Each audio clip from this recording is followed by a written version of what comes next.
These are the three best OLED TVs you can buy today: the LG OLED G5, Samsung's S95F QD-OLED, and Sony's BRAVIA 8 Mark II. They are all expensive, they are all very excellent, and on paper, they are each the very definition of the best OLED technologies available right now. One chases brightness and impact, one focuses on balance and consistency, and one is obsessed with accuracy. So this isn't about who looks brightest in a showroom or which one is the most color accurate. It's about which TV actually holds up when you sit down, lights off, and play some real movies and real TV shows. Physically, all three feel premium, but they carry themselves very differently. The LG G5 has that gallery-style design. It's clean, minimal, meant to disappear into the wall. Samsung's S95F is slimmer and flashier. The panel is shockingly thin. It almost feels too fragile, but that design confidence matches in how Samsung tunes the picture. Sony's BRAVIA 8 Mark II is understated, no drama, no gimmicks. It feels like a professional display that just happens to live in a living room. Now, none of these are design deal breakers. At this level, design is about individual taste, but let's see what happens when the screen turns on. Now, before we jump into scenes, it's important to understand how these TVs think. In my experience, Samsung prioritizes luminance and color volume, LG aims for balance across every scenario, and Sony prioritizes reference accuracy and tonal controls. Now, this scene is boring on purpose. Nothing dramatic, just slow motion across a detailed frame. On the Samsung, the judder is softened almost immediately. Even before you touch motion settings, the TV is already smoothing things out. It looks pleasant, but you're no longer seeing the problem clearly. On the LG, the judder is more visible at first. When you start adding motion processing, it takes a bit more effort to calm things down, and that's where the image can start feeling slightly managed. The Sony just shows it almost bluntly, and that's the point. You see the motion as it exists, then decide how much help you want. It doesn't make that decision for you. Now, this is one of the hardest tests for OLEDs.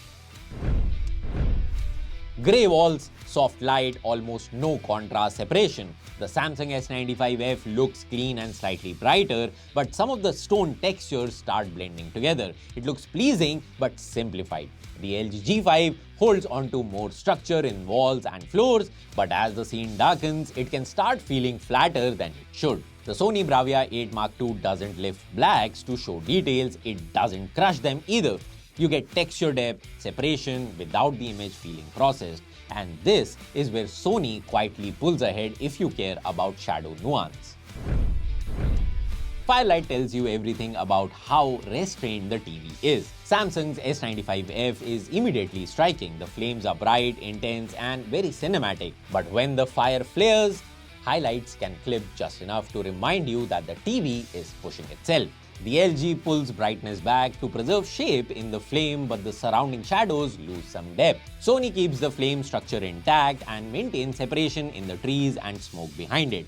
The scene looks darker, yes, but also more believable. And this is a pattern you'll see again and again in this comparison. Now, this scene is pure HDR stress. Samsung goes hardest here. The flares are blinding, high impact, and cinematic. If you want HDR to feel explosive, this is the most exciting presentation out of the TVs that we are comparing today. LG strikes a better balance, preserving more highlight detail without killing the intensity. In extreme HDR content, this balance is where the G5 quietly excels. Sony again prioritizes shape and control. The flares are bright, but you can still see the structure inside the light instead of just a white blowout. This pitch black scene from The Revenant is the most unforgiving scene of the lot. It's pitch dark, SDR, almost nothing to hide behind. On Samsung, clarity comes with the sense that the image is being shaped, and you can feel the processing almost immediately. On the LG, things stay controlled, but facial structure starts to soften as darkness deepens. The Sony preserves the contours of the man's face without blooming, without artificial contrast, and without the processed edge creeping in. It feels oppressive, heavy, and real, which is exactly what this scene is supposed to feel like. This is where Samsung's QD-OLED panel shows its personality. Colors are rich, saturated and immediately eye-catching. The LG tones things down slightly. It doesn't dull the image, but it doesn't chase the spectacle either. The Sony stays anchored. Skin tones remain stable even under extreme colored lighting, which matters more than most people realize until it's missing. If you like visual punch, Samsung wins this round, but if you like real colors, Sony feels more trustworthy. Samsung's motion processing is aggressive. It's smooth, exciting, but it's sometimes a bit too eager. LG sits safely in the middle, clean, controlled, rarely distracting. But Sony's motion feels the most film-like. There's less interpolation, more natural cadence, and fewer moments where the image reminds you that it's being processed.